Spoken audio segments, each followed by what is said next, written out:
question here is whether we're going to be starting classes in 1 month as we originally planned. And what is it looking like?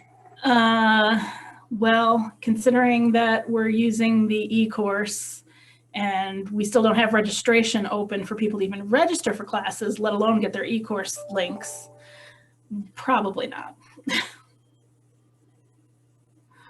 How is it looking for the college systems in Illinois right now opening back up? As far as opening back up to our classes, not bad at all. We've been granted classroom space in all but one of the campuses we teach on.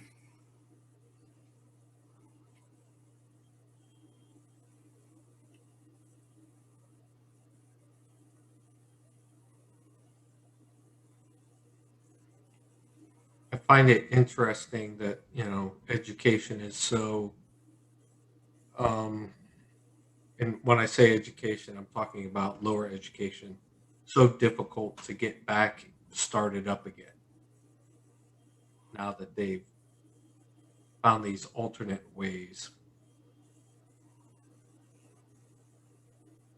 I also wonder what impact that will have on riders' education. We've been using the interim guidance for so long now. How will that affect going back to a regular course, 3 by 5 by 10? On the education front here in New Mexico, the teachers basically aren't interested in going back to classrooms, the majority anyway, without being vaccinated. And they're in the bottom of the second tier. So they're not yet, they haven't gotten there yet. And, you know, the CDC is saying, well, it's not required, but the unions are saying, stop right there. We're not interested. Not to mention the upgrades that need to be done with, you know, the circulation, the air systems in schools. There's a lot of controversy whether, you know, young people can carry it even though they don't get a bad case. As far as teaching goes, I mean, what they're saying here in New Mexico is, you know, get your 2 shots, wait an additional 3 weeks, wear a mask still, socially distance. In the grading system we have, we're allowed to have groups of 10, which would be, you know, 8 students and 2 rider coaches. But that's been going on here for some time. They've been using the interim classroom. All seems to be good. But the other interesting thing I keep hearing kind of through the grapevine that level 2 e-course is imminent. And that with COVID around, that chances are they're going to roll that out. That I keep hearing the plan is to roll it out in the spring. I will tell you right now, Murray, don't plan on it this year. Yeah, I was going to say I talked to Dr. Ray a couple weeks ago, and he said it's on hold. It is my opinion only, that it will be midsummer, maybe even later, before they will get to pilot testing. And then after pilot testing, there'll probably have to be some adjustments made. If we see the E511, it will be sometime in the fall or later. Sure. Well, that's my opinion. No, you're probably right. That, you know, my information is 4 to 6 weeks old and came from a couple of different state administrators and rider coach trainers and that kind of stuff. And yeah, I think a lot of it's a lot of work to do a course like that. And it'll be interesting to see what it's like when it rolls out. I've done a couple of beta tests for the MSF over the years, and It's always interesting when you get out and run through it and then see how it's changed when it's a final product. I think it'll be good. With COVID here, my guess is we're going to be wearing masks for some time. At least that's a prognosis here in New Mexico. Can't speak for the rest of the country, but seems we're going to be socially distancing and wearing masks, especially with the new strain that's out there. Anyway. I can't say as I know enough state administrators to make the judgment call on that, and that's why I say it's just my opinion. As far as COVID, you know, I lived recently within the last 3 years. I think it's been 3 years. I was in Asia, and wearing masks over there is quite common. They do it all the time. So I hate to say I think that's the new norm, but until we get rid of some of this anxiety about this virus and we learn more about how it's spread and what true effects it has with real science and real data, not just immediately thrown together stuff, I think we're in this for a little bit longer. Sadly. Oh, no, I think you're right. I started masking and quarantining, let's see, in October of 19. And I got about a week off here in New Mexico before they declared the first round of COVID. So I've been doing this for a long time. I just like to see it. I'd like to have a way to get out and about more. So I'm waiting for the vaccine.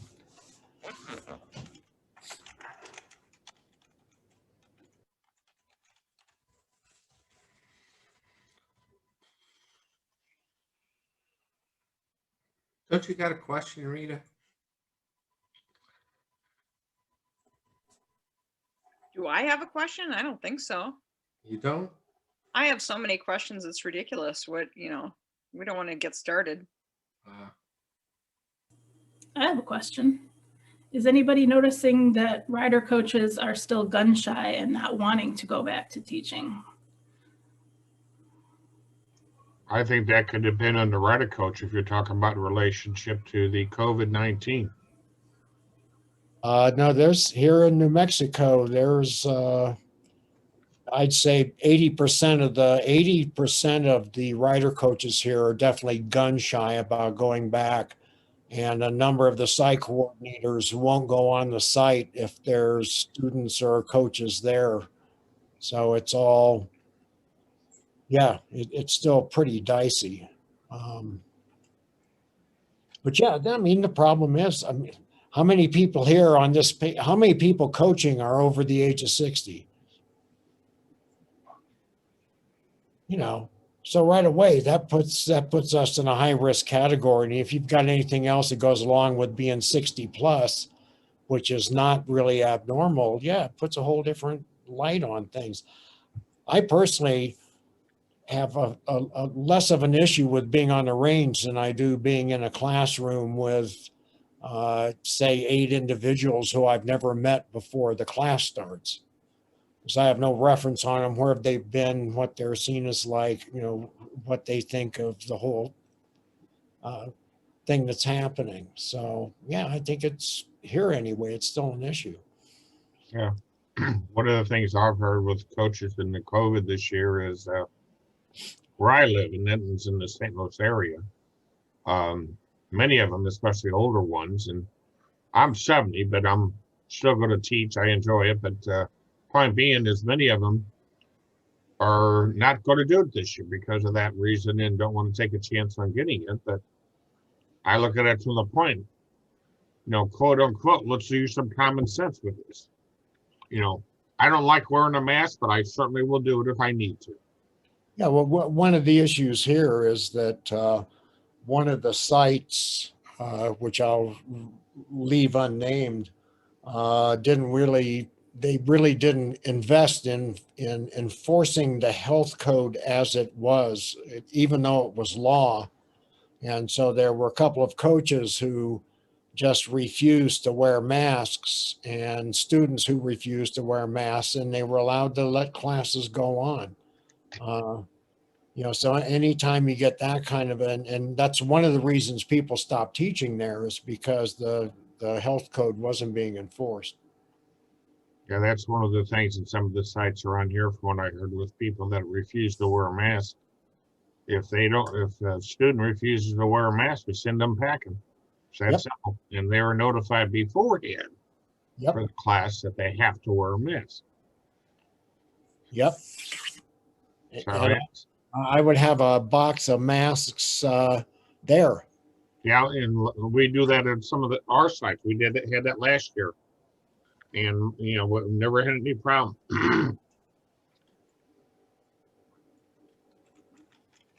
I lost the meeting there for a second. Let's see. Launch meeting. Can you guys still hear me? Yeah, I can see you, Murray. I can hear you, Murray. Yeah, I just can't see. There you guys are. I lost you guys. Is that good or bad? I'm not sure. Fiddling around with the computer. What can I tell you? It's a new laptop and one I'm not used to, so I have an excuse.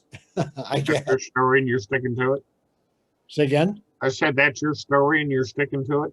My story and I'm sticking to it. Yep. Okay, there you go. Welcome, Mike and Rick. Glad to see you came in. Evening, Don. How are you? Well, good to see that you're in here. Thank Did it work out a little bit better this week? Yeah, I guess I learned how to spell this week. It's all good. Hey, Don, refresh my memory. When is the next regular Tribe Talk on Sunday? Is it this Sunday or the following? It is this Sunday. Oh, bummer. You didn't watch the video I sent out? See, Well, I don't remember. sometimes I feel like trying to get things done for no reason whatsoever. I'm going to be out of town for the next week, so I'm going to be having too much fun.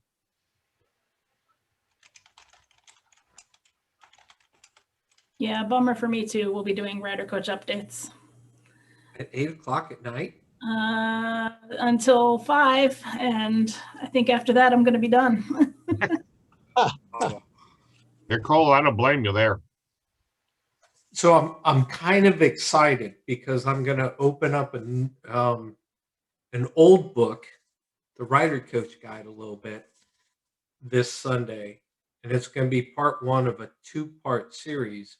The second part will be the following month, and it will be Mark Wise talking about his characteristics, abilities, and professional development that we discussed, a week ago. So I think it's going to be really interesting. We're going to lay the groundwork, the foundation this week, and then he'll carry it on next month. It's just interesting how those things work out, when you don't plan them.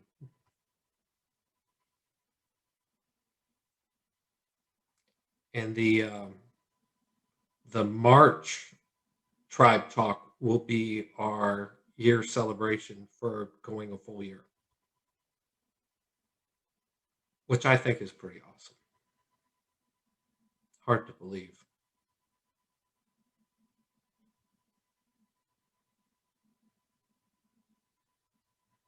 Y'all are awful quiet tonight.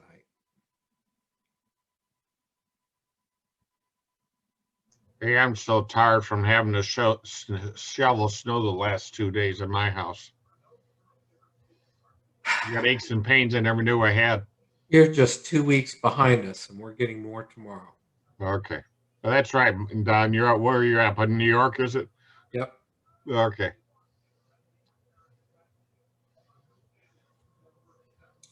For the time being. Waiting on the I'm world to change. Rita's enjoying laughing at me, I think. I am. I'm enjoying a few moments. My family is at the Harley dealership right now, so my daughter can sign up to teach at another place.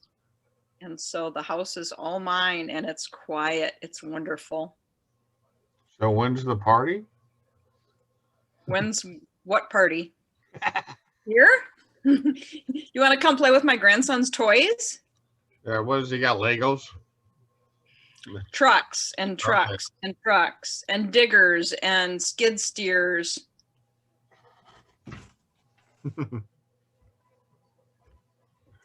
He knows all the different attachments that go on a tractor.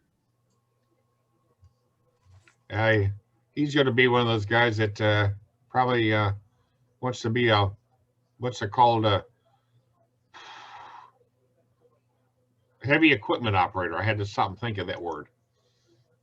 I think we're going to have to lay off the beard, Dennis. Could be. There's a heavy equipment school just down the road, not too far. Hey, Don, this is my beer I'm having tonight. This is a glass of wine. I can't see it. It disappears in the boat. Yeah, it's in, well, that ship back there, you know. I'm sorry, I got the wrong background for you. Don't put those dolls up again. They were kind of scary. I've had nightmares ever since. All those dolls in the back? Yeah, that's my wife's Barbie doll collection. Oh, They're not even close to as bad as my aunt's house. She has a doll room and she makes porcelain dolls, and the faces on these things they will give you nightmares. They're scary. there's a room at my mother's house like that and it's where I sleep. And when I go in, I have to take the pillows off the bed and stack them around the room just right. Oh my.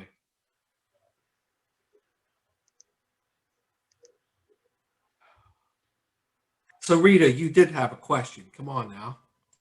Throw it out there. The one that I asked you about earlier? Yeah. So I was curious if what all policies you've been exposed to as far as signing COVID waivers as a rider coach, and also when your students need to sign their COVID waivers and turn them in. The MSF guidance for the students has been ideally have them signed before they get to class. But what all have you been doing in practice? Well, here in New Mexico, rider coaches sign the release one time for the state. And Riding Academy here adopted the same thing. I think with the state's been trying to email those releases out, but they pretty much walk in the door with releases anyway. And then the ones that I've been around, there's a box in the classroom, and when they come in, they show the releases to the rider coach and put them in a box, so they're not even handled.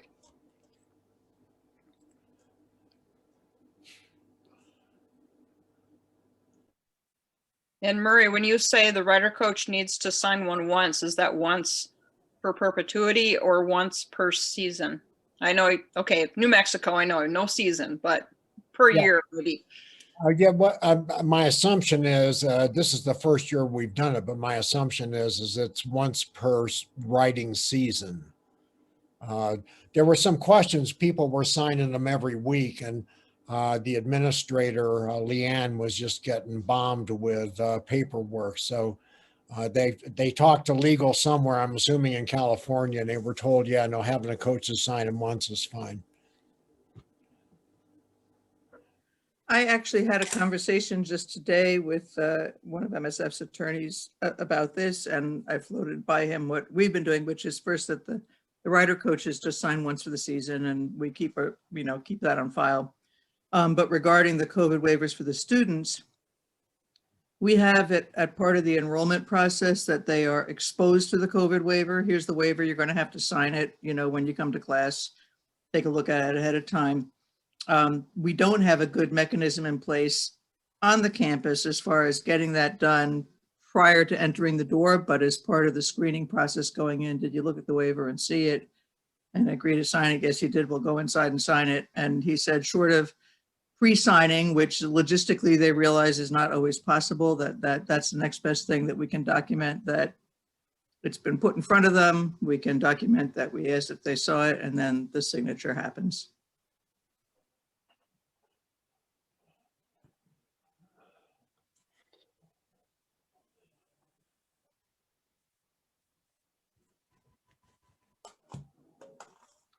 We're doing a similar sort of thing, Lynn. We don't have a reliable way to communicate with our students prior to class because they don't always read the things that we send them.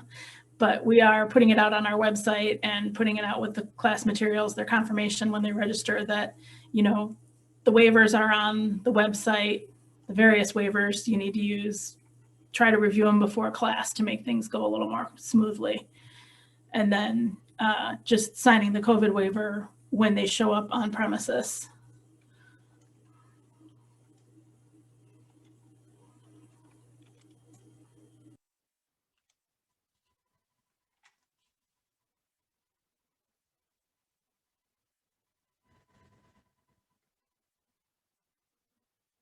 How are you doing it up in Massachusetts, John?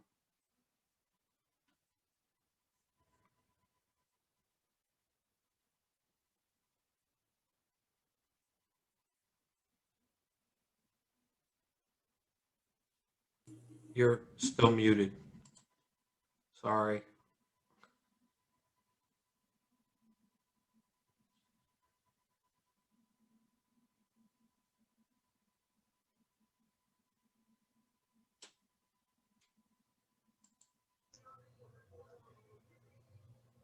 Dad, here's my glass of wine I'm drinking right now. No beer tonight. I have to ask what kind it is. You're still not hearing you, John. I'm sorry. There we go. There we go. Score. Yeah, on the Apple, it's supposed to be Apple Shift A, but apparently it didn't work. I got the wrong key. Anywho, I'm not an admin, so I don't get to say how things happen. Here we've done our winter updates done by Zoom meetings. Those are all out of the way. Still waiting to find out what classes have been assigned to us. As far as waivers, I'm pretty sure it'll be just like last year. Instructors will have to sign one COVID waiver for the year. I believe we're following MSF's guidelines. Students should show up with a waiver before they can come into the classroom. In fact, they can't even go inside until they've given us the waiver and had their temps taken. Don't expect it's going to be any different this year than last year. Did you do that outside at like a waiting? Outside the door. Yeah. Yep. Do you take their temps both days, or at the beginning of every school day? Both days. We collect the waivers on Saturday. We check temps both days. Students are assigned a bike. They are not allowed to change bikes. Bikes are sprayed down before class, after class. That pretty much covers most stuff. We also do three-wheel, but we use the STEP program, and we're running STEP classes with 8 students, 4 motorcycles. So we sanitize bikes in between the students riding them. It's kind of flaky because they probably should be letting the bikes sit for longer than they are. Most of the STEP classes is only 2 students at a time on the range. So 2 bikes are sitting, 2 bikes are in use. We call out the other riders. So they're probably sitting about 5 to 6 minutes between students after they've been sanitized. That pretty much covers what we're doing as far as I know.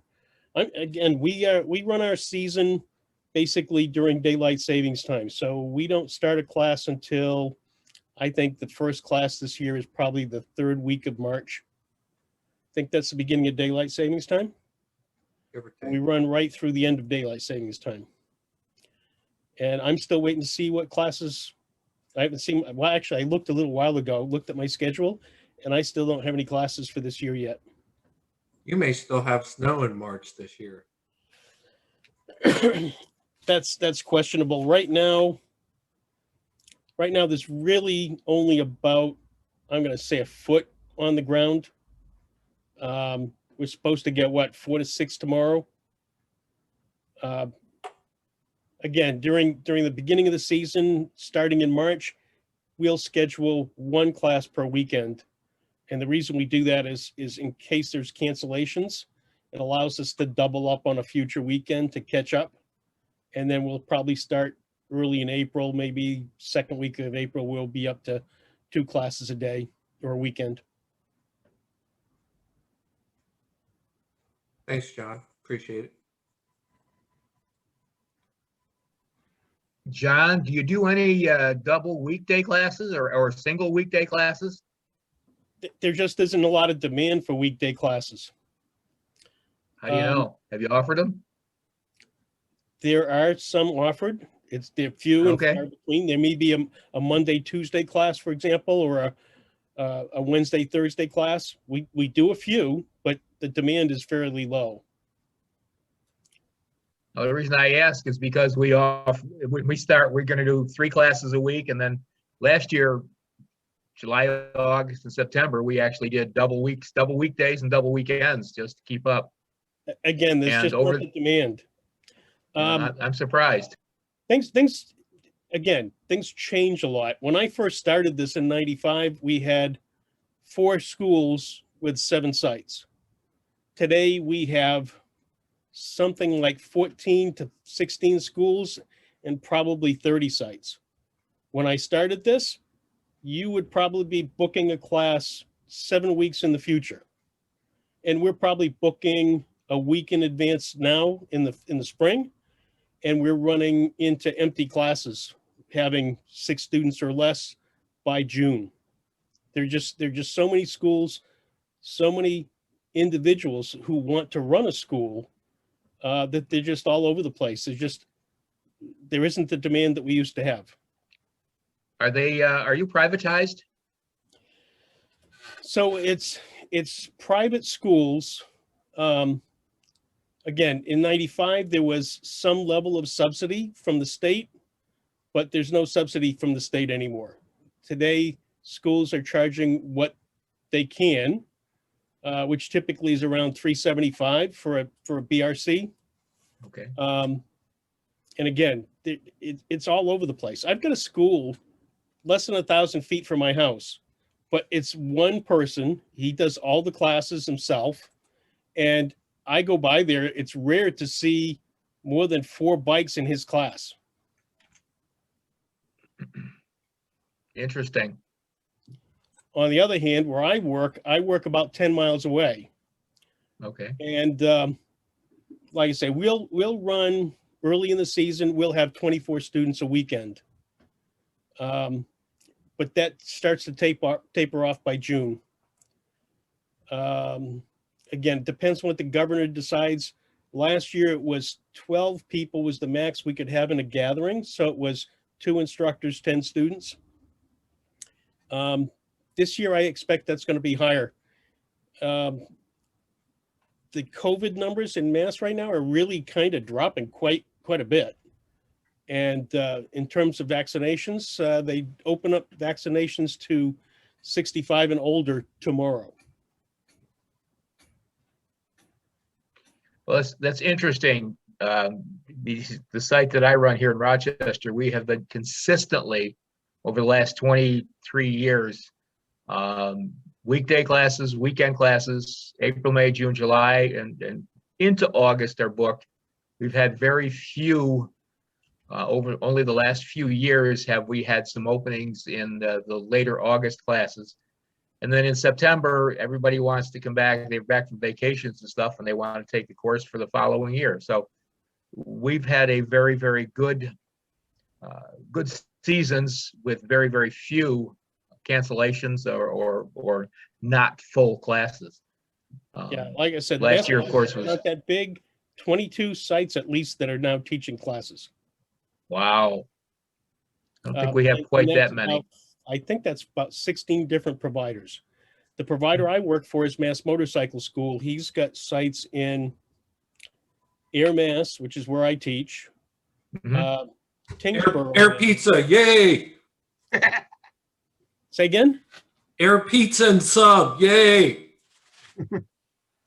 Anyways, let's see, Tingsboro, Mass, which is right on the border of New Hampshire. You could throw a rock into New Hampshire from our range in Tingsboro. And then Seekonk Speedway, which is, if I go to teach at Seekonk, I have to go to Rhode Island to get there. It's Wow. it's the Cape. Again, you know, there's just so many sites now that it is totally changed. In fact, for a while, we were getting people, because again, I think it was Boucher from MSF said there were, what, 50 different funding methods for rider education. And if you were looking maybe 8 years ago, New Hampshire had a scheme where they'd subsidize a certain number of classes, and that was the number of classes for the year. We'd start getting people come down from New Hampshire to take the class in September because their allocation for classes would run out in August. But they've changed their method, and now we don't see any people from New Hampshire. That seems kind of strange in how classes are subsidized in various states. Myself, living in the St. Louis area, Missouri, now I teach in Missouri and Illinois. In Missouri, they don't subsidize any of the classes. And the cost of the classes are regulated by the state of Missouri per student. I think the most current status or cost of each class is like $230 or $240 is the max for B or C. Now in Illinois, if you're an Illinois resident, that's subsidized enough where the classes are free. Okay, I think the classes are free in Rhode Island as well, but you can only take them in Rhode Island at the two community colleges. We get a lot of people at Seekonk that come up from Rhode Island to take the class because they can't get a class in Well, Rhode one Island. of the things I've ran across over the past years when I've been teaching, this will be my 19th year, maybe 5, 10 plus years ago, we used to have students in Illinois come over to Missouri side because it was easier for them to get into the Missouri classes because all the Illinois classes would fill up so quickly since it's free for them. Or I should say, they have to put a $20 deposit down on the class to show up to hold their place. But even then, the classes, and if they came over from Illinois to take the class in Missouri, we would have to tell them, when in fact we were required to tell them, if you take the class in Missouri, the completion card that we sign does not necessarily guarantee that you'll get the endorsement on your Illinois license.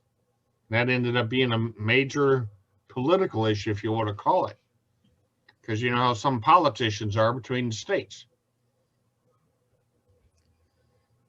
Okay, and the same thing is true here in New England. In Mass, the director of the program will accept a completion card from any state that is using a curriculum that is approved, which means that Mass will accept a completion card from Vermont, New Hampshire, Rhode Island, Connecticut. They don't accept our cards. Again, it's a political thing, I suppose. That's one of the things SMSA's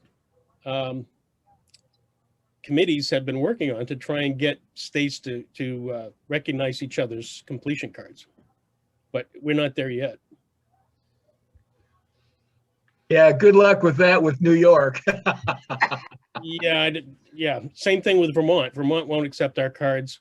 On the three-wheel is kind of unique in that Vermont doesn't have anybody teaching three-wheel classes. So they will accept cards from New York, but they won't accept a step card from Mass. Is that like they won't accept a B or C class from New York, but they will accept a three-wheel? In Vermont's case, I'm not sure if they'll accept a B or C from out of state, but for three-wheel, they will accept a three-wheel class from New York because they don't have any three-wheel classes in Vermont. They don't have any providers that are doing three-wheel. Well, from my understanding, there's some shortages on three-wheel certified rider coaches. You know, Again, Mass doesn't use the three-wheel BRC, they use STEP. And part of the reason for that, the director decided to go with STEP because the three-wheel BRC doesn't allow sidecars. So they're concerned that somebody comes in, they want to take the class, they want to get their license on a sidecar. If we did three-wheel BRC, they wouldn't be able to do that. In Massachusetts, is a sidecar, do you have to have, do they delineate between three-wheeled endorsements and two-wheel endorsements? So in Mass, if you take a STEP class and you get a license waiver, then you will get a motorcycle license with a J restriction, which means you can only ride motorcycles with three wheels. We have to be very careful. If we have somebody come in and they have a two-wheel license already and they take a STEP class, we have to be very careful not to submit their names to the registry, because if we do that, the next time they go to renew, the registry will restrict them to three wheels. But with a two-wheel license, you can ride either. There are states that they're completely distinct. I think Washington, Florida, Virginia. I thought there were about 7 or 8 states where they're completely separate licenses. well, that's I think somewhat the same thing in Missouri. Because if you come in and take a BRC class, and I could be saying this wrong, if you take the BRC class and you pass it, nationally your license, you can get the endorsement to ride a two-wheel motorcycle. And that also applies that where you can ride a three-wheel. Now, if you take the three-wheel class in Missouri and you pass that, you're only restricted to ride a three-wheel. You're not licensed to ride a two-wheel. Go figure that one. Yeah, if you've ridden both, you realize that there's enough difference between the two that they probably should be exclusive of each other. Yeah, I agree with you there. There's a little history there in the state of Washington. When Washington went to have the three-wheel license, the reason for it was because of how they funded rider education.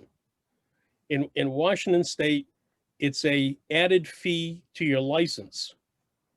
And since all motorcycle licenses were the same, all of the funding was going to two-wheel training. And the three-wheel people were a little upset with that. So they were going like, we want some of that money. And they said, the only way we can do that is to separate the licenses so that we know how many people are getting a three-wheel endorsement and how many people are getting a two-wheel endorsement so we can figure out how to divide it. And that's what they did in Washington state. I think I could be wrong. I think it's like $5 for your license. If you have both, I think you probably pay the fee both times. So it's probably $10. In Mass, funding is $2 to every motorcycle registration, regardless of 2 or 3 wheels.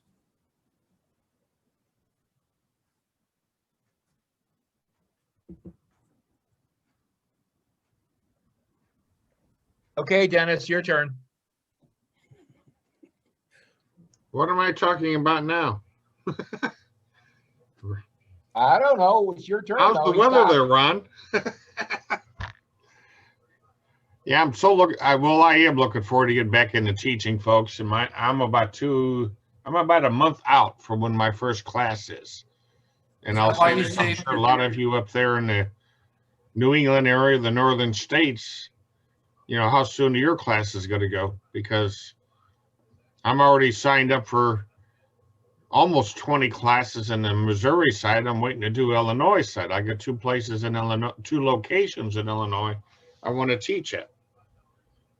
But then again, my wife wants me to go on trips with her. I don't know what the hell her problem is. I don't either. I don't think I'd want to go on any trips with you. Oh, thanks, Ron. I appreciate that. Yeah, well, here in Santa Fe, we've gotten, 16 or 18 inches of snow in the last 2 days.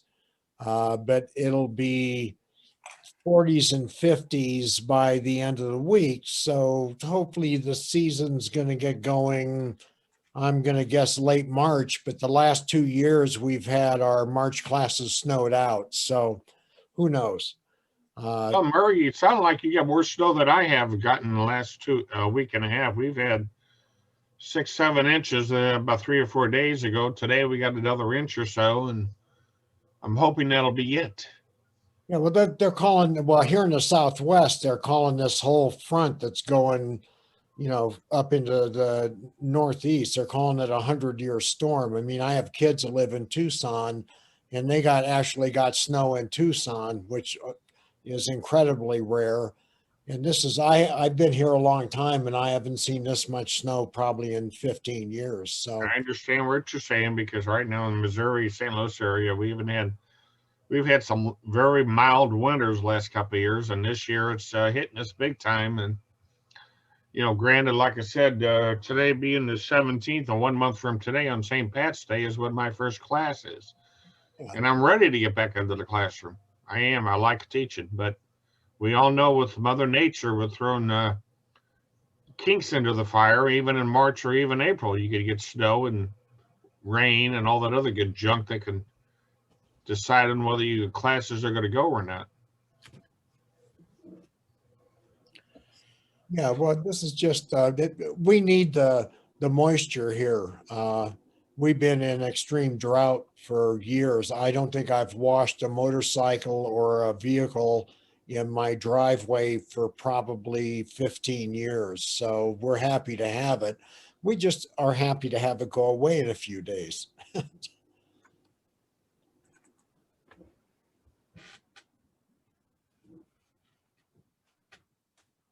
So I wanted to show everybody this screenshot here real quick. What do you think about that? Is that an Africa Twin scooter? No, but close.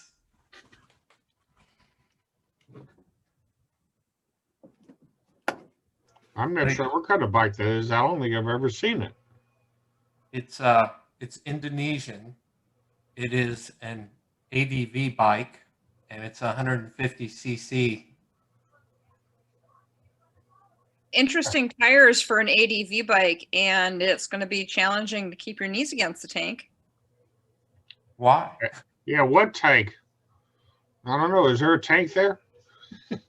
Exactly. For those of you who may teach scooter classes, that's always the challenge, is keeping your knees squeezed against the tank when doing certain maneuvers.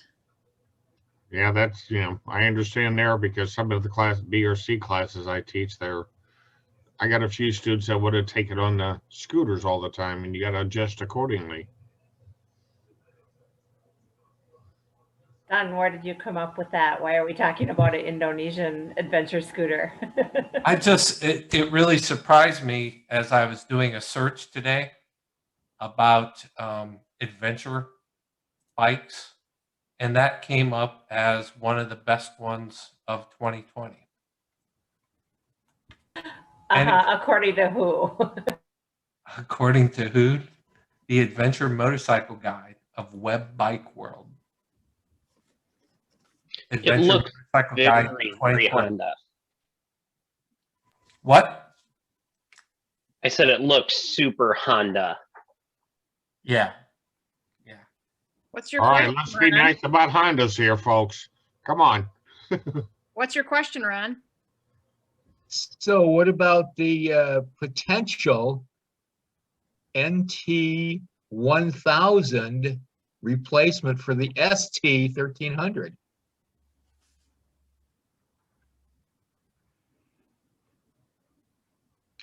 Are you going to tell us? No, I just asking for your opinion, which apparently, but not too many people have seen it yet. Well, the NT 1000 I've seen before. I think, or was that a previous, like a 750 model? It was a 750. Yes, there is a 750. So now it's up to 1000 replace the ST 1300. Possibly. Are you spreading If rumors? anybody's seen it. Pardon me? Are you spreading rumors again? Uh-huh. Okay. No, right? So is it a dual clutch model with the 1000cc motor, the one that they've just, or is it the 1100? 1,000. 1000. Okay. So same basic Well, platform. 1098. So Yeah. Same basic platform. it's basically a replacement for the. I'm sorry. It's basically a replacement for the ST 1300. Huh. Interesting. Yes. Does it have that same weird front end? I forgot what they call it. Oh, what do you mean? Weird front end, like inverted forks, or? No, didn't the original STs have like a telever front end, like BMW style with the wishbone? I'm not a mechanic. I don't Ah, think so. there you go. Thank you, Don. See how I did that? I do. There it is. Hey, is Don giving away one of those bikes? Is that what I heard right? There have not been enough donations to the website for us to even consider such things at this point. You take donations? I do. Is it going to be a V4 again?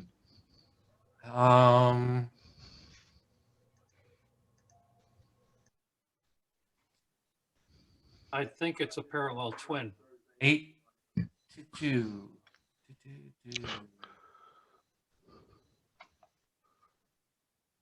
Not enough details. Just an image. Just enough to be a teaser, right, Don? Yep. How many of y'all have, as far as that 150 goes that you showed us, Don, how many of you in your state, if a student took the basic rider course on either an automatic transmission or 150cc or a smaller size motorcycle, would there be restrictions on their license?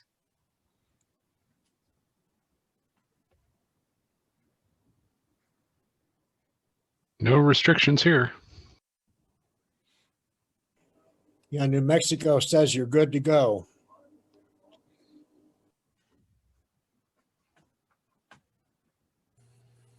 In Illinois, we've got L class, which is under 150, and M class, which is 150 and up.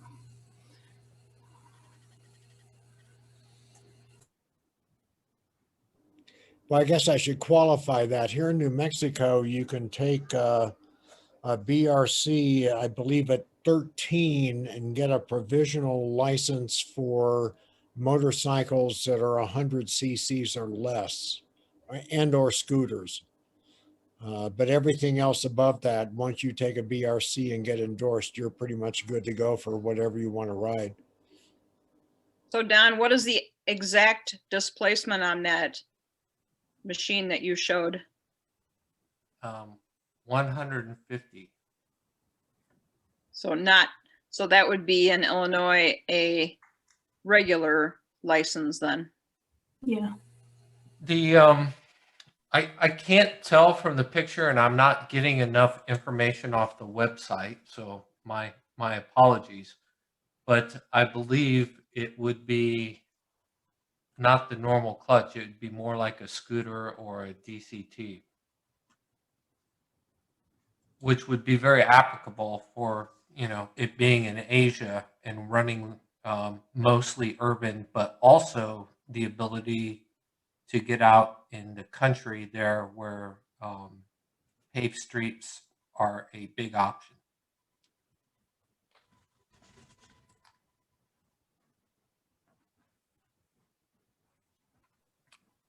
But Jed,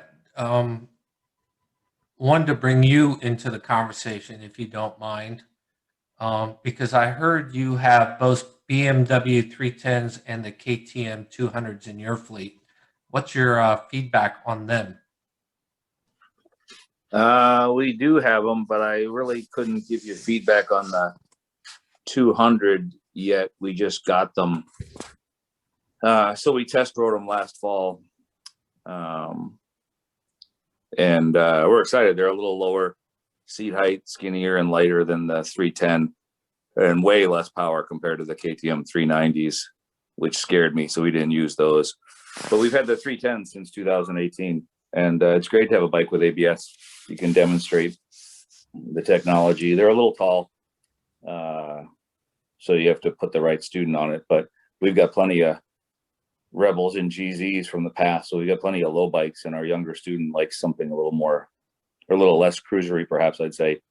So yeah, the BMWs have been great, and we just got 8 more 2021s. What's the seat height on the 200s? Oh, honestly, I couldn't tell you, but it's lower than the 310. It should be listed. They just came to America in October, so we haven't had the KTM 200 here. It's made in India. It's been around for a while in the KTM lineup, just not in America.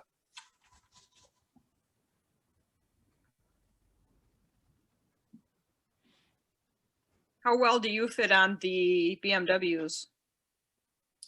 I don't fit on anything very well, but no, it's okay. They're fine for me, but you know, the student that struggles with it would be somebody that's under. It all depends on leg length, but you definitely don't want to put short people on it because it's a tall bike and the tank weight is up high. Yeah, I'm okay, but again, I'm not happy on pretty much anything we have. So, but we've had pretty good success with them. 18, 19, and 20, and now we're flipping those and getting new ones, just because BMW wanted their students or their customers having a new bike, not a old one. I was like, 3 years old is not old, but we'll take it if we can get it. So these are dealer loan bikes, not owned? We have a nice partnership with BMW, but we tend to own everything at some point. But they weren't happy when KTM arrived in our fleet. I was afraid what was going to happen, and they didn't want their customer having to see it, or they didn't want the student seeing a new KTM and an old BMW. So they motivated us to make the fleet a little newer. How was the maintenance on the BMWs? It's good. We had clutch and brake levers are expensive, but other than that, honestly, it was fine. We didn't do much because they were brand new when we got them, and just winterized them and pulled them back out again. I think we had there's a front brake recall right now on the big bikes, and there was the same recall 2 years ago for the little bikes, and so for a little while you couldn't get brake parts, but it's fine. We tend to put a student that has experience on the BMW, and they like it better because it's got a little bit of power, and I think that's part of why we have less crash damage. And then the ABS, I think, helps a lot. So we weren't buying parts for them, but if you do buy a clutch lever, they're $50. So from the website, it says 31.6 inches for the seat height on the 200. It could just feel a lot lighter, just lower because it's lighter. I don't know. It's pretty light, 308. That's dry weight, so you're looking at what, maybe 315. Does it list MSRP on there, Don? It's $4,000 plus yeah, 250 delivery. KTM's pretty staunch on the delivery. 550 on the big bikes, 250 on the little bikes. Well, still $4,000. I mean, I paid, I think, $4,200 for TU 250s a couple years ago. So it's in the right market.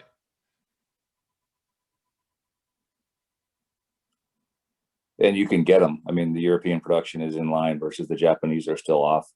So if we're adding another fleet of bikes, I can't get enough from Yamaha. Right plus now, XTs are like $5,000 now. Which ones are? XT 250s. We bought some 2020s, and I think I got those for 42 or 4,300. And then a student that a coworker of mine went through the class as a student, and he rode an XT, and then looked it up, and he's like, "Yeah, but they're like $5,400." And I couldn't believe how much they jumped the price on those for an entry level bike. Yeah, you can buy the BMW 310 for the same money with 3 years of warranty.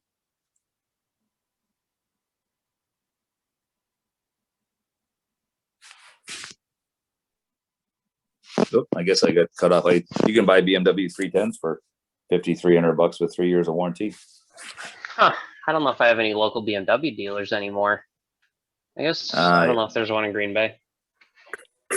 Yeah, that's You can, would but at the be end the of problem. 3 years, are you going to lose your BMWs for the same money that the XT250s are going to bring? Yeah, that's the question. You never know. What's the residual value? That's what makes it hard. So we couldn't tell you right now because we're just going through our first evolution. The Japanese stuff we tend to keep forever. We used to flip it every year, and then we realized the student doesn't really care, so we kept it forever. But now we're kind of going back to a more frequent turnover. We got too many bikes to winterize and stuff.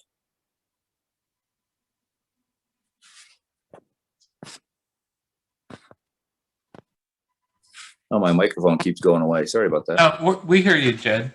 Oh.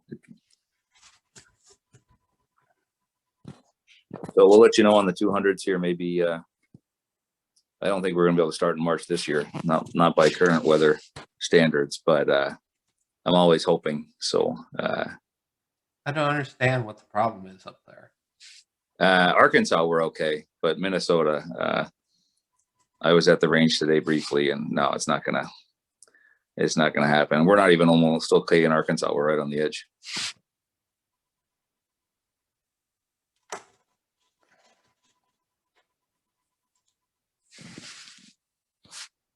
Florida's nice though. I was in Tampa last weekend.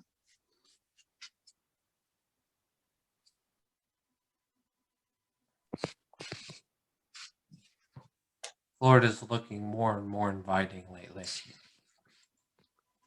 Yeah, I was in Tampa last weekend. It's nice. Did you go to the Super Bowl?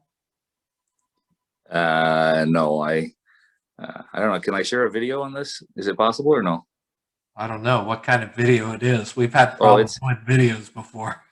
Oh no, this is I'll send it. Maybe I can send it to you. I was on a boat, and when the U.S. Air Force flyover happened, I was directly underneath the. You can play it on your computer and then share screen. You should have that. I'm on my iPhone. That might be tricky. Yeah, probably not a good thing to try. I'm afraid. I do have a share button. I'm on Android, but it appears there's a share screen option for mobile. Good to see you, Belinda. How are you feeling? Much better. Much better. And your husband and son? Much better too. Everybody, I think we're on track. I think we're on track. And so I think everybody's doing much, much better. Thank you. Good. Yeah. Good Yeah, it sucked.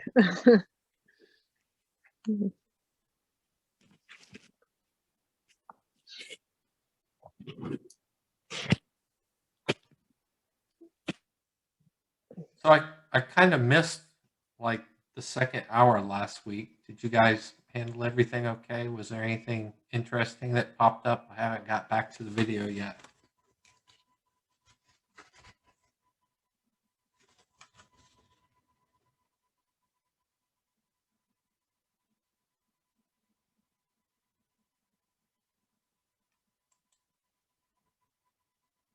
Evidently not. Y'all are awfully quiet tonight.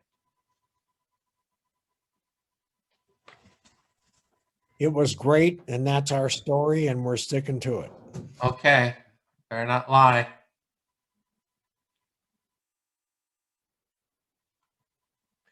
There was a really interesting question on the Facebook feed this week by Mark Wing. So I have to ask it here and kind of figure out what everybody felt about it. The question was good coaching or bad coaching. And the phrase was, in quotes, you go where you look. If you look down, you will go down, unquote.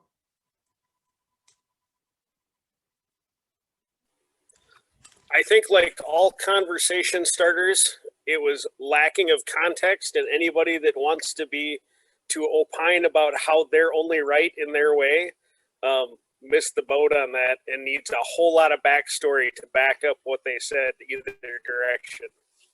How's that? That was the easy way out, man. Do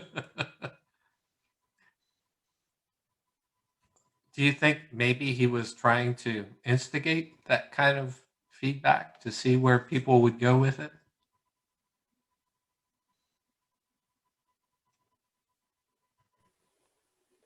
Without a doubt. I'm kind of questioning whether or not you're paying him. You got him to talk last time, not just watch. And I really looked at that and went, that's a Don Green question.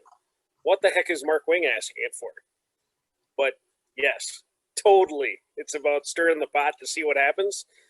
And if it wasn't the internet, I'm not sure if we'd have the claws come out and blood be flying, because there's people that are so highly attached to their way as the only right way. It's fun to watch. So I'm going to sit here, drink my beer, and have some more peanuts. I see that Lynn had a thought on it.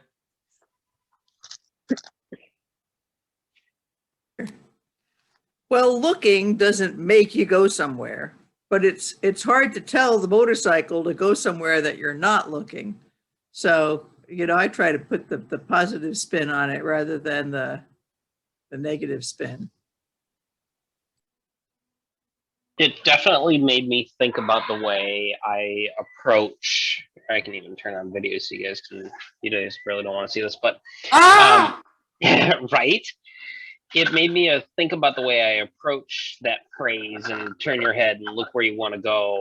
And Lynn's got an absolute point. I can do U-turns looking the wrong way. I come back into staging, looking at traffic and keeping track of where the students are. And I'm not actively looking where I want the motorcycle to go.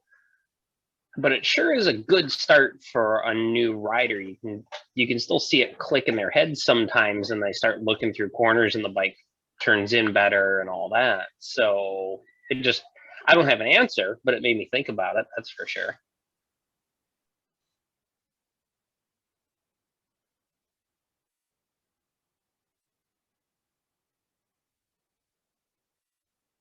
What, Rita? You just can't talk. You gotta type and make us read. I don't want to interrupt. No, go ahead, Rita. Rita, every 14-year-old boy can answer this question, but they turn bright red. That's all I got to say. All right, what's the question? I didn't catch it. How does the operator know they want to go somewhere if they haven't looked there? My answer is usually because I'm staring at a gigantic mud pit or a giant boulder.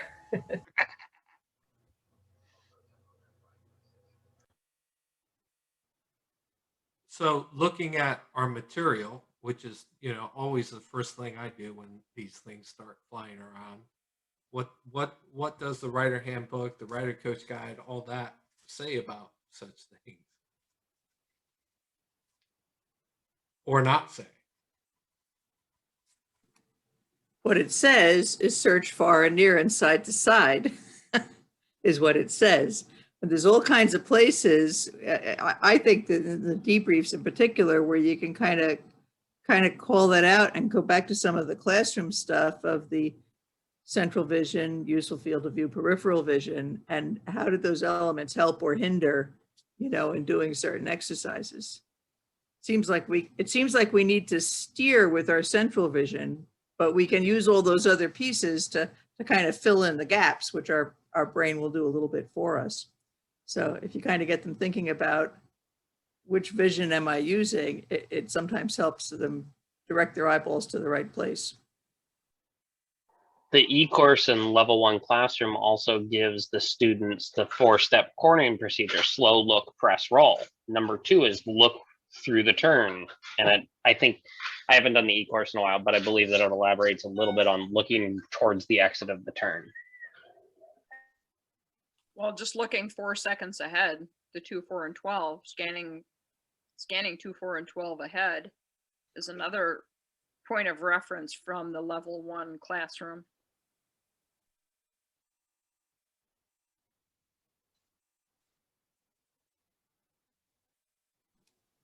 A good place to bring that up is in the offset weaves on exercise 5. You know, if they come back and they've been smacking cones right and left, we can figure out how come, where were you looking? You know, and at the speed you're traveling, how far ahead was that? And is that enough time for you to process information and make stuff come out of your hands? When do we want to see the factor? When it's there right in front of us, or do we want to see the factor when it's down there? The cones are factors in this case. So kind of tie it back into their e-course in the classroom. I found out this weekend that I hit cones even when I'm not looking at them. So, you know. Well, I kind of felt the same as Jason. I was wondering if it was like a baited question from Don that he, when I saw it, I thought the exact same thing. I was like, how much did that cost him?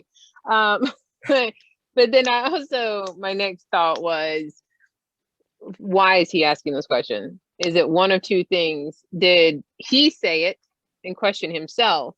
Or did he hear another coach say it? Maybe even a coach trainer in his coach prep class hear it. So those were my two kind of big things. Is did he say it himself and started questioning himself about it? Or did he observe another coach say it and it kind of made him go, And but then also we always have to remember, why say anything at all, right? These are nonverbal, our signals. Head up, all right? Just do that. Why say anything to them? Sometimes, you know, just make sure that you get to put that chin up in the air. And so, but yeah, that's what I was just wondering was, did he say it and question himself, or did he hear someone else say it and kind of him start questioning another coach? I would not presume to know what Mark Wing is thinking, but I would tend to lead toward he heard it from somebody else and it jostled something in his mind, just like it probably did everybody who read the question. When a writer coach, you know, there before the grace of I know I've said this phrase before, especially when I just started being a writer coach. When a writer coach says something like that, me or somebody else, what kind of thinking am I doing at that point? Negative thinking, bad fall down thinking. You know, if you look down, you go down, to me is, you know, it just makes me think of crusty old guys spouting off, you know, little adages from, you know, whatever. Much better to put the positive look on it. And, you know, it's not that you can't get the message across. If you're coaching on the sideline and students are whipping around the circuit or an exercise 6, you can see the student that glances down or looks away, and what happens to the motorcycle. And if you call it out, you know, sometimes you'll know what students are going to do it in advance. You could say, okay, watch this one. And you know, they'll see the bike dip and they'll say that was when he looked down, and they're like, oh crap, you know, and it's a good, it kind of gets the same message across without it being a doom and gloom scenario. I think that also gets more towards the experience and conclude they're experiencing through somebody else, which is why we do split exercises, you know, is so they could watch and learn from somebody else. So, you know, you learn more from experience than you do somebody telling you something, don't you? So did I need to say that at all, or am I just... I don't have a video I can show.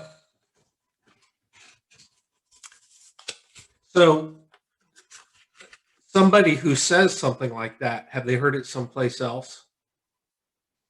Are they just parroting something that has been modeled to them, or does it take somebody to go a little bit deeper using executive function, just because that's on my mind today, to dig deeper in what would be more helpful as a writer coach?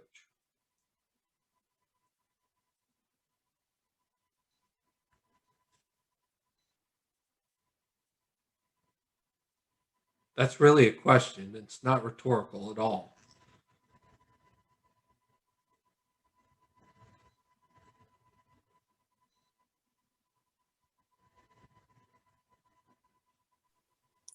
Now that I've had enough time to think about your question, I forgot. Could you please restate it for us? That's what I love about you. So is the writer coach, me or anybody else that repeats a phrase like that, are we just parroting something that has been modeled to us, or have we disregarded the fact that we should get deeper into the curriculum, whether it be the writer handbook, the writer coach guide, or any other thing that supports it, to develop a better way to translate what we need to teach the student there? What was the phrase, Don? I was away from the computer. You go where you look. If you look down, you will go down.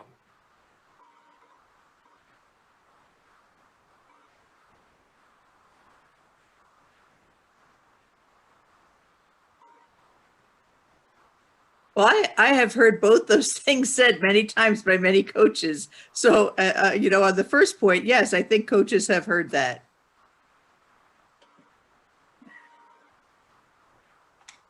There, I just typed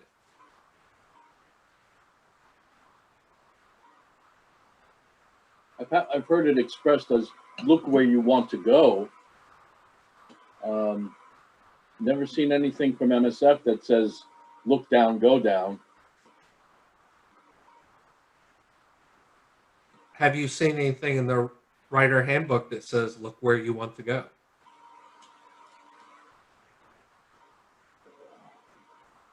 And maybe I'm being a bit too literal, but have you?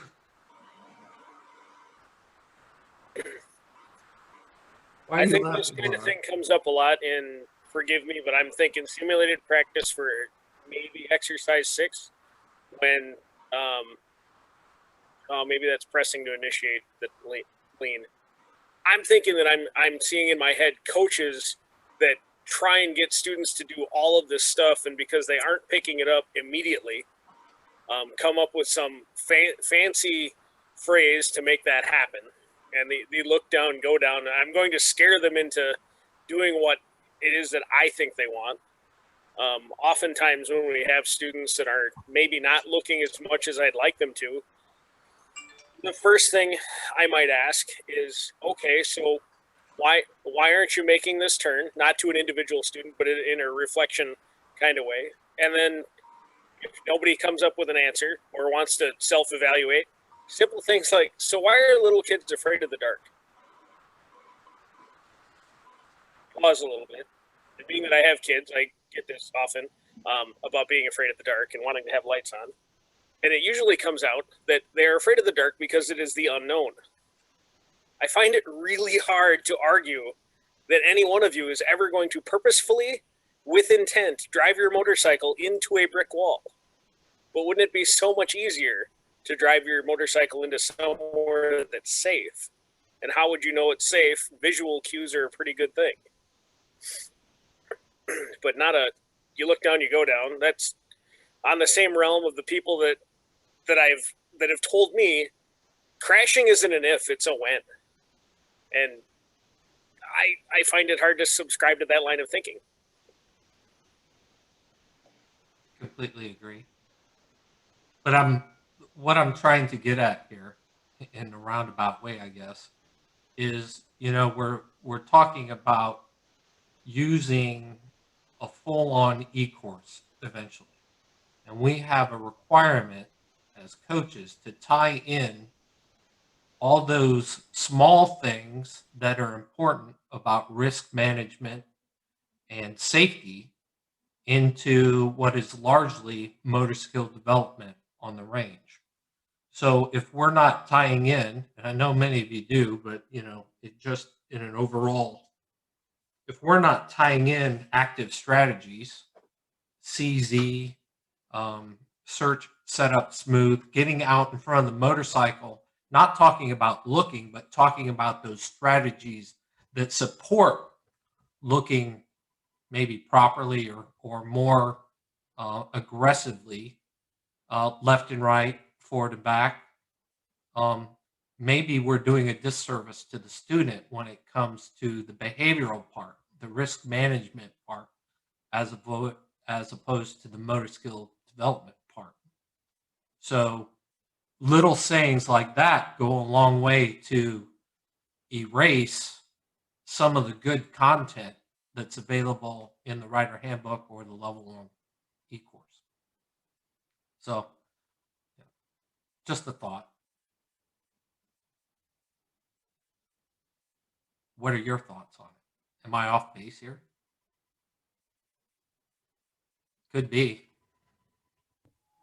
I think that it's easy to get on autopilot for anyone, but I also think that the type of person who is always on autopilot and is saying things like that is probably not the type of person that is engaging in self-reflection after the fact a great deal, and or is maybe also not the type of person that's going back through all that and saying, how could I have tied what just happened or what we just did into the e-course or the classroom experience. That's not an answer.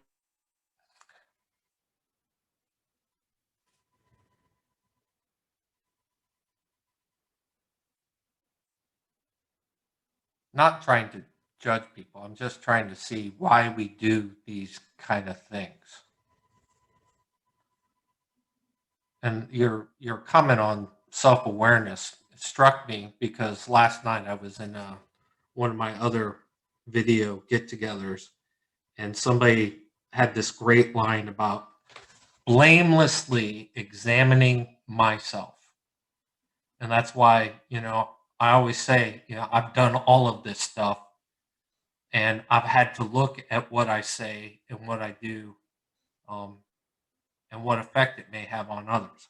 I have to blamelessly examine myself, knowing that, and I've confessed it here before, sometimes I just suck.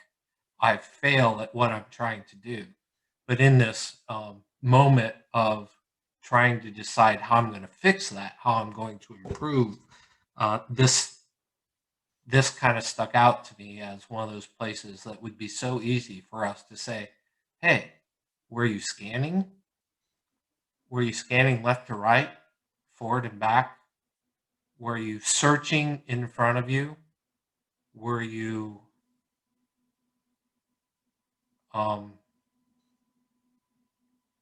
if you were in a curve, were you using slow look in advance of where you want to go?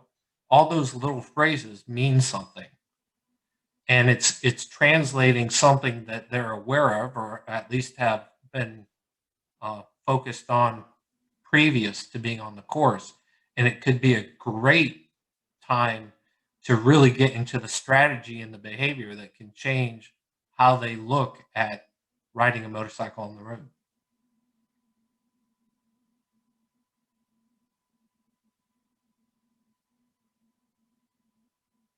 Jason, thoughts?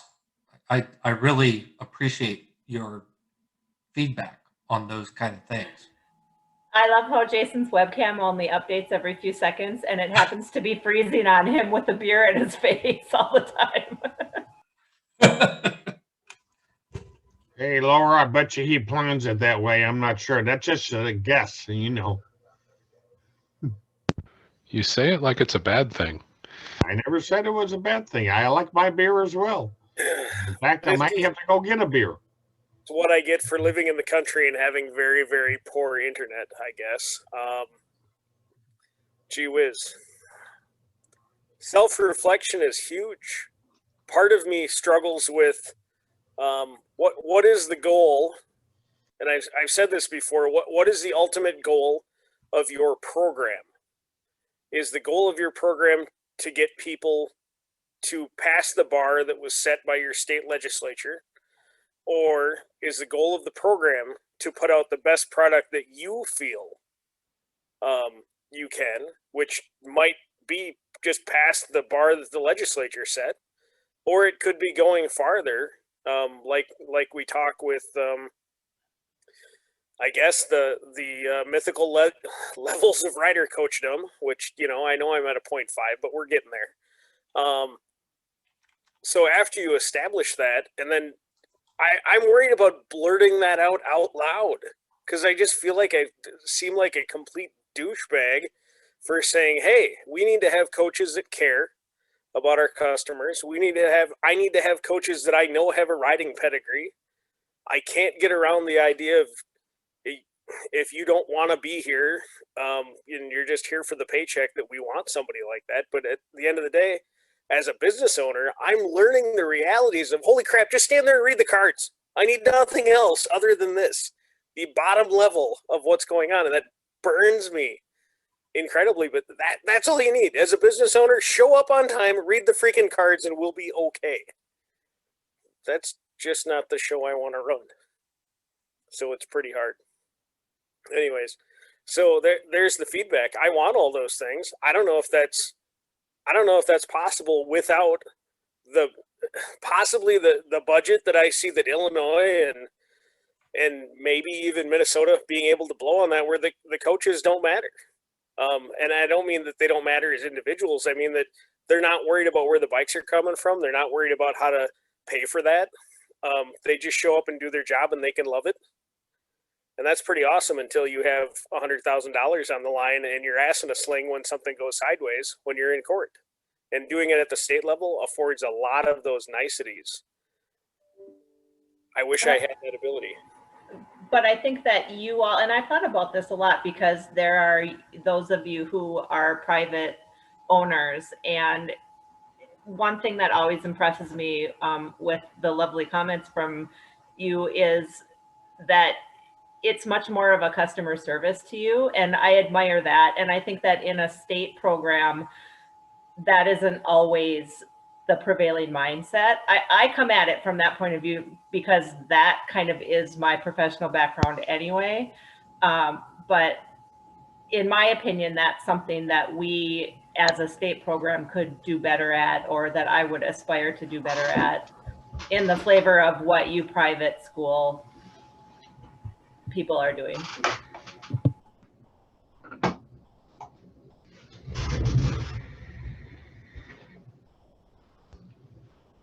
I think this is not mutually exclusive. The fact that sometimes just reading the card is enough. It's all we can do with what we got. But asking questions like this and laying things out is also getting the discussion out there. There's potential here for us to be better, to be more than just reading the cards. On the forum a couple weeks ago, there was a back and forth about paraphrasing on the cards and when we should do it. And I know Jason's familiar with that whole thread that went on in our forum. But I would love to just be able to read the cards and have everything go all right. But there are some students that may not understand and ask a question. And then I think paraphrasing is a great way to get the information across. But if you're paraphrasing and not going through each step, what are the students not understanding in the sequence, the path of travel, the techniques, the evaluation points, and the objectives that they really need to know? So, it's always a battle, a balance of the Tao, what should be done, what has to be done. But that doesn't stop us from trying to be better or improving or having these discussions, does it?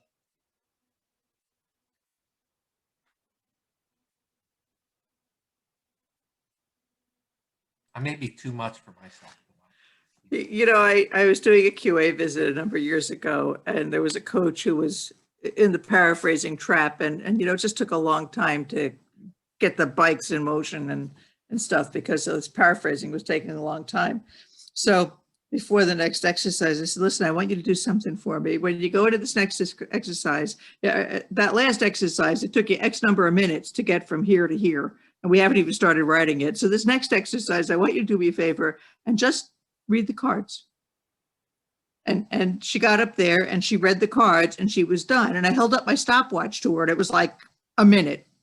And she looked at me and she went, oh, I'm done. And I went, yes. And, it was almost like it was a revelation to her that, oh yeah, I can just read the cards, and they got all that they needed to get. And like you said, Don, sometimes there's questions and a need to fill in and add some stuff. And if you're teaching with another coach while the demo's writing, there's an opportunity to fill in and add some stuff without adding time. The person that tells you 3 ways how to do it, and it only confuses you more. I had a class. What was it, last weekend? I think. And see, my days are running together. And they were joking with me it was like, oh my gosh, it was so cold. But they were laughing and joking, and they were like, oh, she's going into her flight attendant voice. And because I'd pull the cards out and I'd be like, all right, we are gonna do exercise 5. The objectives are. And I was like, they were joking, like they were like, oh, she's got her flight attendant voice on. And because like I said, I have a bad habit of not bad habit, but I have a habit of talking with my hands and things. And so they were teasing me through the whole thing. About halfway through the class, they were like, oh, here comes the airplane. And so I think if we can remind ourselves that, yes, we may sound kind of, robotic sometimes when we do that, but if we read them and then we can add in those little extras when we do have the students that need that extra, and we always go questions. And then if we need to paraphrase a little bit more. So yeah, so I was watching the thread. That was an interesting thread, by the way, on the forum. I subscribed just so I could stalk it. Which, by the way, if you guys want to do that, you can stalk all of them by just hitting subscribe to the forum things. And but anyway, so yeah, I mean, I think that was a great conversation about read the cards, because that's literally a lot of people that get paid a lot more money than we do to write them and create them and ship them to all over America. Just read the cards and then answer the questions you need to answer afterwards. Yeah. So sometimes you'll hear coaches who feel they need to tell the students these other things that they've seen happen in previous classes. Oh, well, okay, now sometimes students do this and you want to make sure not to do this or to do this and that. And one option besides Lynn's technique, which I've also used, saying, let's just see just for this class how everything goes if we just read the cards. But another option is to chat with the coach about ochre and say, okay, if you're giving them all these extra coaching tips before you've even observed and analyzed what coaching tips they need, then consider how you might be violating the principles of ochre, and let's try applying that. Let's observe and analyze first and then decide all the extra tips they need to hear.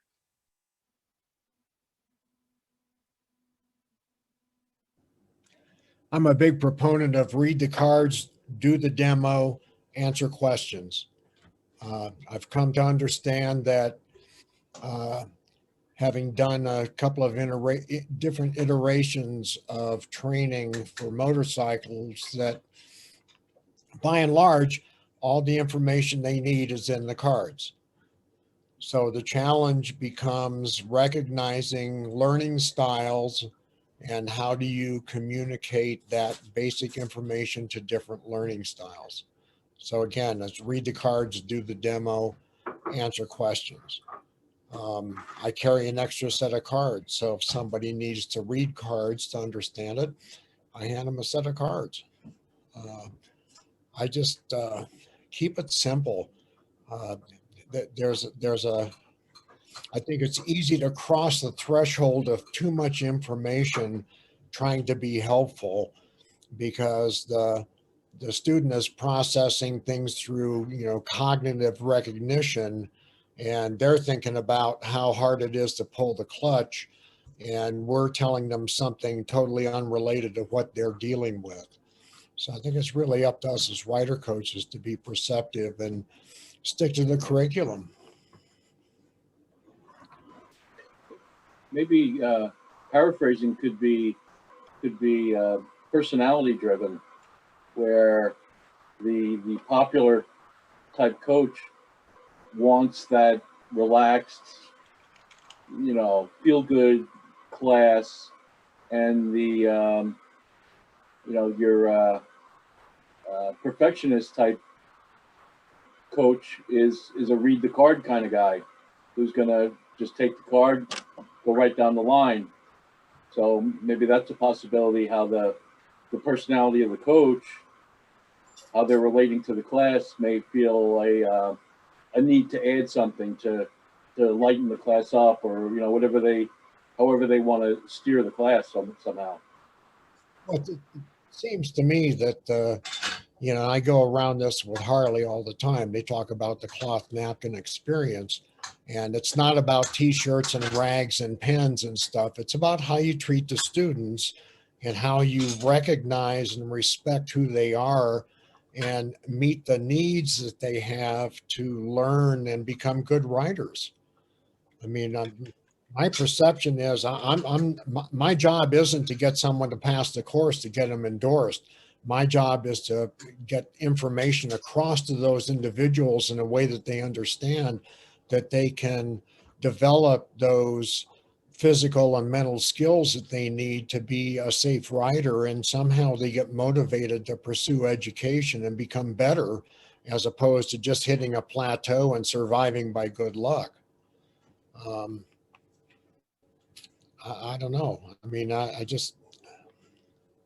think it's our job to, anytime I have a student who fails, that I wonder why they are failing, I tend to say, what was my responsibility in there, and where did I drop the ball with that student, that I didn't get them the information they needed to progress and get through the exercises. And granted, some people just need to take the course more than once, and maybe there are some people who just never should be on a motorcycle.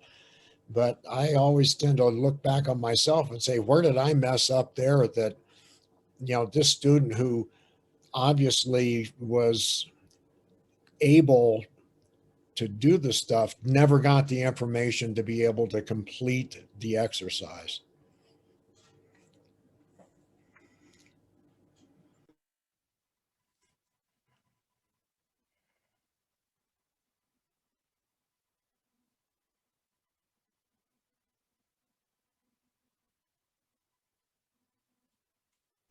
Lynn, I think it was you that said this once before. We were talking about the cards. I hand my cards over to the students sometimes, and I walk away. And it's definitely, you know, an important thing. I know a lot of us coaches on here do.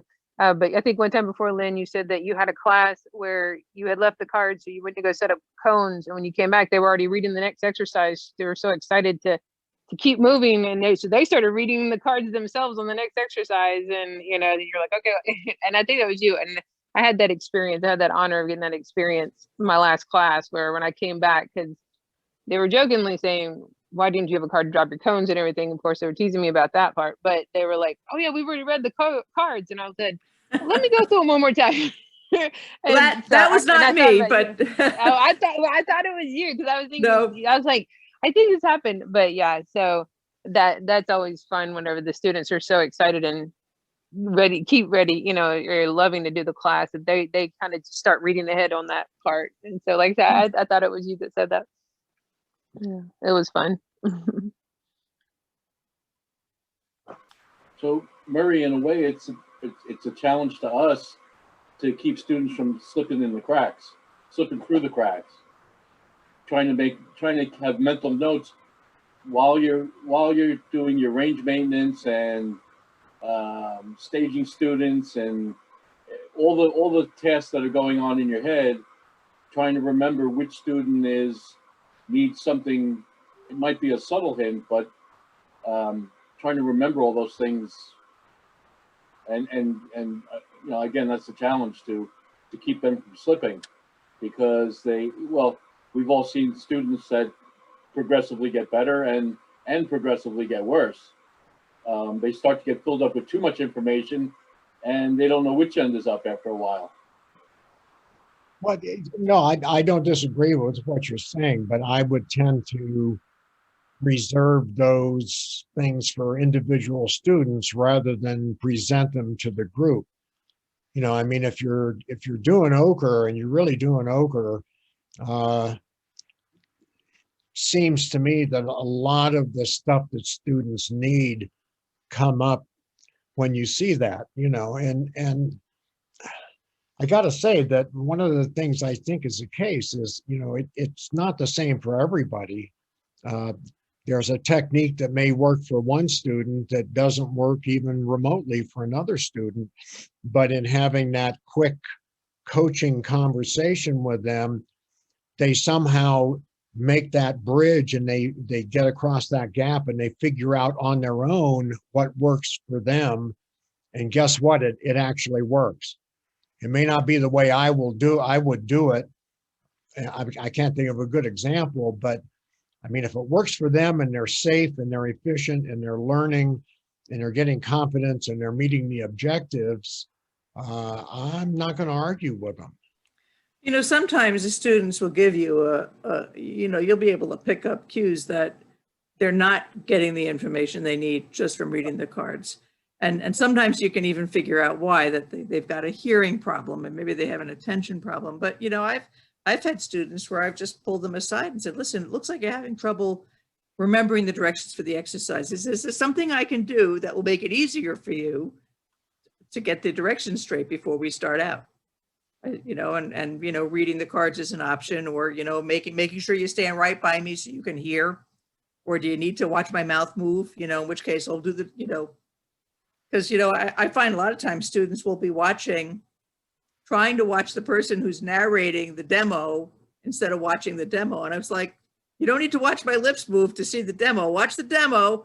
I'm going to be back here talking, but don't turn around and look at me. You watch the guy who's riding the motorcycle. That's what you need to see.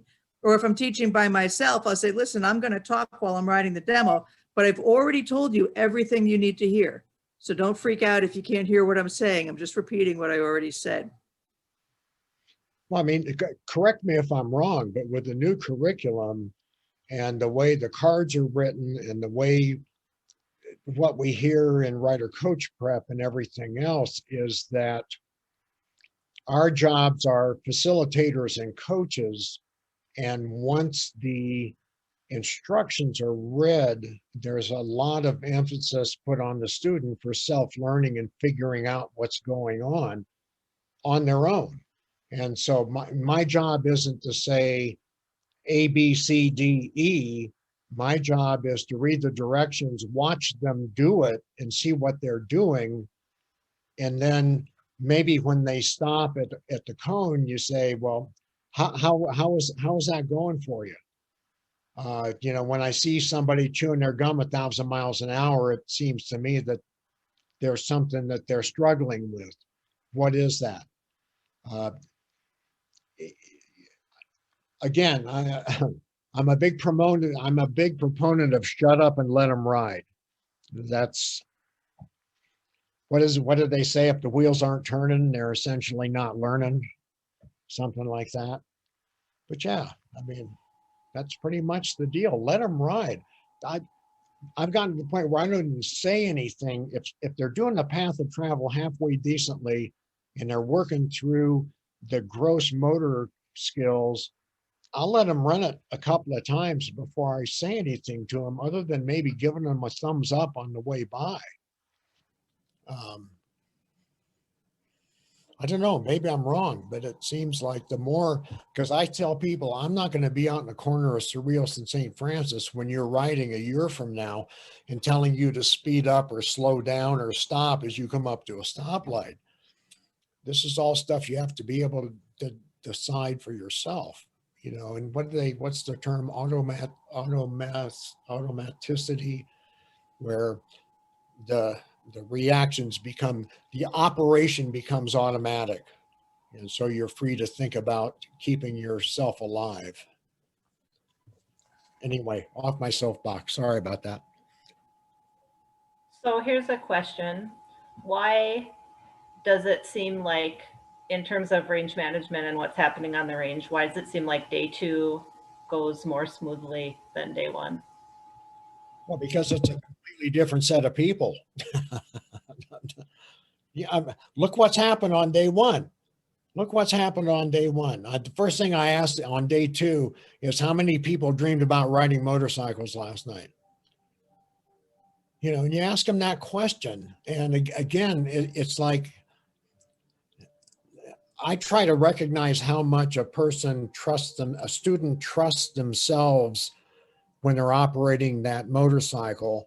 And if I can recognize that, then I can extend them more trust as a rider coach.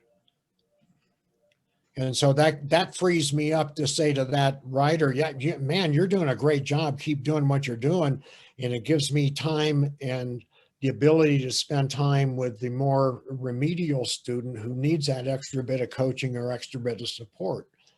I think second day is it just, yeah. I mean, how many times have you come out though and had somebody that was doing great at the end of day 1 and they come in and they start day 2 and it's just like, wow, did you send your evil twin? You know, that happens too. Yeah, that's not the usual. I mean, usually, first of all, day 1, the learning curve is straight up. There's a lot of new information. Oh yeah. And then overnight, there's a consolidation where your brain tosses out the crap and keeps the good stuff, hopefully. Not always, though. We do get that occasional student that comes in on day 2 and it's like the evil twin has appeared.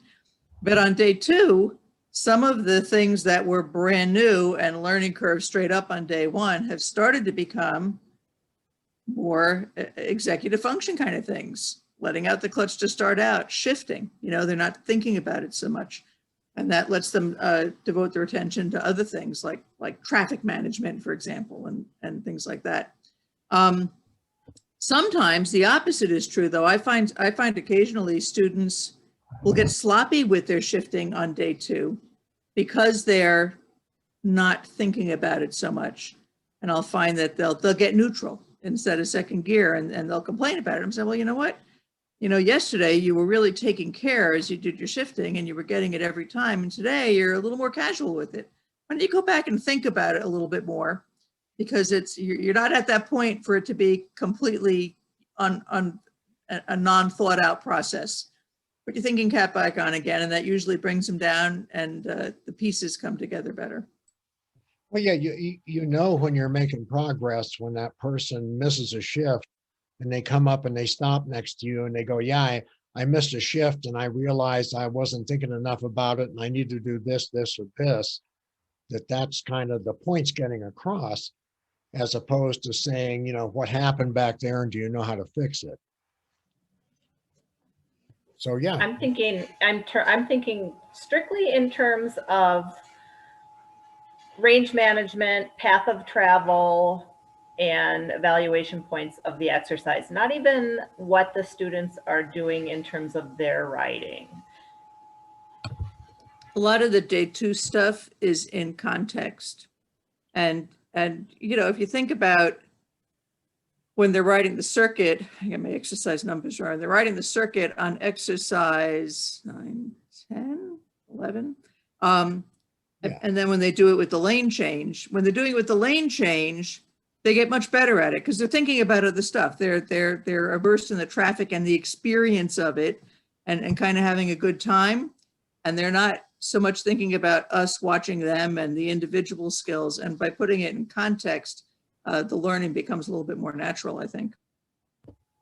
And they know what's going to happen, right? They know the process. They know you're going to read the cards. They know you're going to point out some range features, and then they're going to watch a demo, and then they're going to get on and they're going to do that because they have it in their heads that that's the flow of the class. My theory is at least that has a lot to do with why day 2 usually goes smoother just in terms of range management. So what I think about is how can I front load or do a better job of front loading that at the beginning of class, you know, to kind of get that in their heads a little bit better before we actually start writing. And then does that make just reading the cards go better? Well, I mean, that's part of the pre-writing slides. I know we're not using them now with the interim curriculum, but that's chunked into there, or the pre-range activities, and the range cards. And I do try to set them up with that formula. Hey, here's how this is going to work. We're going to do this, then we're going to do that, then we're going to do this. If you have any questions, ask them before we're writing. It's a lot easier to fix, when you're not zooming by. And I don't think that's usually a surprise to them, but certainly just from having done it a few times, they relax with the process. My experience has been that rider coaches see that slide deck E and or the pre-exercise 1 activities as superfluous. Like, that's not important. We're just going to blaze through those, or we never did slide deck E at all. And I feel like the class suffers or is not as good as quickly as it could be, as if time was taken with that and it was done in a thoughtful way. And to me, slide deck E is a great tool because it talks about the overall expectations of the class. It talks about the whole cancel out possibility, and is an opportunity to discuss, how come, options. It talks about the whole testing stuff and, opportunities for it's a chance to insert some, local protocols and things just to kind of get their heads clear about the process, besides the range rules and all the usuals.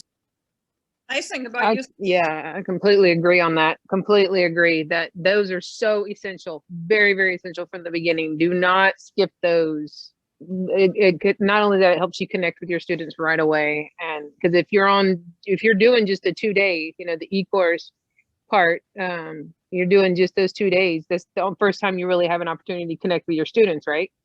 I mean, as you're going through and you're talking with them and you're listening to them and you're watching how they read, and because you're having them read and those kind of things. Yeah, definitely don't skip. It's all important stuff. Every single word in it is important stuff, which is, again, I think, what you're talking about with getting them into that process is, again, it comes back to read the cards, do the demo, answer questions, run the exercise. That starts right at the beginning. And so the more you just stick with that process and don't get off into the weeds so much, I think it's better for the students. The other good thing in that slide deck and in the pre-course stuff is the re-emphasis of the self-assessment. And, that's just a useful tool all the way around. It's the whole reason we do, I'm sorry, but that to me, again, in my opinion, coming away from the class, the student needs to be deeply vested in self-assessment. And the more vested they are in self-assessment, the better they're going to do in traffic, the more they're going to come back for more training, and the more motorcycles they're going to buy if you're doing the riding academy, because that's the whole point. Yeah, there's so much going on there that, yeah, the self-assessment thing, we were trying to hear, I say we in New Mexico, we were working on that with the last iteration of the BRC. We spent a lot of time dealing with students on self-assessment on the range, so if you're not doing that and getting that across, you're kind of wasting your time.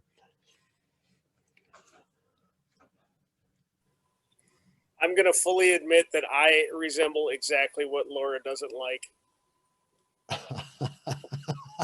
No, that's not true, Jason. Well, from the beer on, but yes. I can't believe it. I know that Rita loves slide deck E. I've seen it. I think she does a terrific job with it. I feel like it's information that I should have told the students before they got there. And I don't have time for that because we got to go. The range is scheduled. It's going to get dark. We got to get something going. I'm not saying don't give the students that information. I just don't do it at the beginning of class. I definitely spend way too much time on the waivers and student responsibilities and a document that I have that says Memorandum of Understanding that probably covers most of that stuff that you want to have covered. one of the biggest waste of times that I think happens in the typical pre-course environment is rolling through all of the hand signals for range signals, because students don't have a freaking clue about what you did 5 minutes after you did them. Now, on the other hand, in the method that was taught to me as part of the scooter basic rider course, cover the hand signals or the range signals that are new before they see them. At every exercise, they're going to see a new thing, and then they have a clue about it. And I found so much better response out of that than the coaches that I'm, like, oh, we're going to show them all your range signals tonight, and you're going to have class tomorrow. Like, yeah, they're going to remember. Don't waste their time. Let's get them onto what's really important when it's important. So I'm sorry, I differ with your ideas, but there you go. I have the advantage, or Minnesota has the advantage, that we typically do our classroom on a weeknight evening and then ranges on the weekend. And so especially with the interim pandemic stuff, there's been some extra time to fill in a lot of cases. And so slide deck E, man, I push that all the time. That's an excellent way to prime your students and take up some time.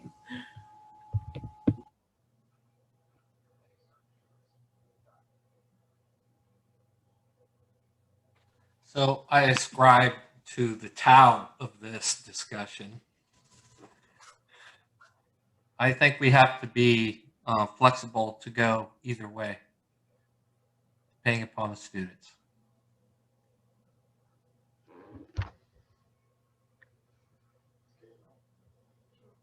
Any thoughts on that? Did we arrive at a happy medium? Is it just read the cards and then add some stuff if it needs to be added, or you don't have to bother to read the cards because that's just curriculum and that doesn't matter, we're just going to paraphrase right out of the gate, or what? Where did we fall on that continuum? I don't know. Where do you fall on it? Well, as somebody said earlier, read the cards. That works best. Do you need to elaborate sometimes? That could depend on the class. So I'll share real quick. I'm paraphrasing. The reason paraphrasing gets under my skin, or when you only paraphrase, is because where'd he go? The gentleman from New York, Rick, New Jersey. You said about the personality types. In Alabama, in July, if I'm sitting on that bike and I'm waiting for you to finish reading because I can ride my demo, I'm gonna be like, shut up, read the cards, shut up, read the cards, because it's hot. And I don't want to be sitting on a motorcycle waiting for you to paraphrase when you could have literally just read the cards, and like Lynn said, in 1 minute, and I could have rode my demo. But no, now I'm sitting here on this hot motorcycle in the middle of Alabama heat waiting for you to finish your story. So I think that's kind of my bias against it, because I've had a negative experience where I'm like, shut up and read the cards because it's hot. And so it's just, yeah, but yeah, I'm gonna meet you in the middle kinda. So, but no, just read the cards. Yeah. No matter what else I might do, and I've been doing this a long time, and I do know some tips and tricks and things that I usually add in, but I always read the cards as a starting point, because that just covers my ass, that I can say, well, I know that they had this baseline of minimal information that they have to know. And if push comes to shove and someone gets hurt and, crashes and burns, I can say, well, yes, I read the cards. And that's just protection for me. I'm old. If I don't read the cards, I forget stuff. I open it up and run my thumb right down the page. And so I can't. So I've made it a point not to memorize or paraphrase or do anything else. I read them every single time. Yeah, Murray, I agree with you. I'm getting to that point too. I got to read the cards all the time, word for word, line by line. Yeah. I'm young and I have to do that. Well, oh, Matt, come on. You're not that old. I'm 72, and at a certain point you fall to CRS disease, and so that's why you should read the cards. Well, Murray, I'm sorry to say this to you, but you're 2 years older than me, and I have CRS as well. But I also have craft. You know what that is? No. Can't remember an effing thing. Yeah, well, my grandpa said, you're old when you get furniture disease. And I said, what is that? And he goes, it's when your chest falls into your drawers. Yeah, we're having fun, aren't we? Anyway, I got to go eat dinner, guys. Thanks a lot for letting me play. And again, I never get insulted if somebody tells me to shut up and mind my own business. So Yeah, Murray, enjoy your dinner. Thank you. I'm happy to be part of this group. Thanks. Me too. I got to go too, gang. Stay safe. See you later. And besides that, my daughter's calling me. So we are kind of getting close to that time. I wanted to share an experience that I had this last weekend. And I think it's important because, like we said, it gave me the opportunity to blamelessly examine myself. And the discussion kind of went along the lines of us and them and judging other people. And it's easy to get pulled into that area where you start looking at other people and how they're doing things. And what happened was I happened to be, I was in the middle of doing a course, and we were right next to another course where they were running a BRC. And so there was a lot of focus, not only on our course, but what was going on next door. And, well, I can't believe they're doing this, and they're doing this. And, so there was a lot of that comment of, well, I would never do that way, or did you see just what happened over there? And from a distance, it was really easy to say, ooh, that's not good, or don't like what I see over there. If I was a QA, so all those judgments kept popping out, and you hear the little comments. And what I found interesting is there were a few incidents on the other course within the 2 days that I watched. And, there was a lot of discussion about, well, who should be notified of what's going on there. What was interesting to me was we had a few incidents and we didn't do anything about them. Granted, it wasn't necessarily what you would normally do, because we were just some guys getting together to do some stuff. But I jumped back a little bit to take a different perspective.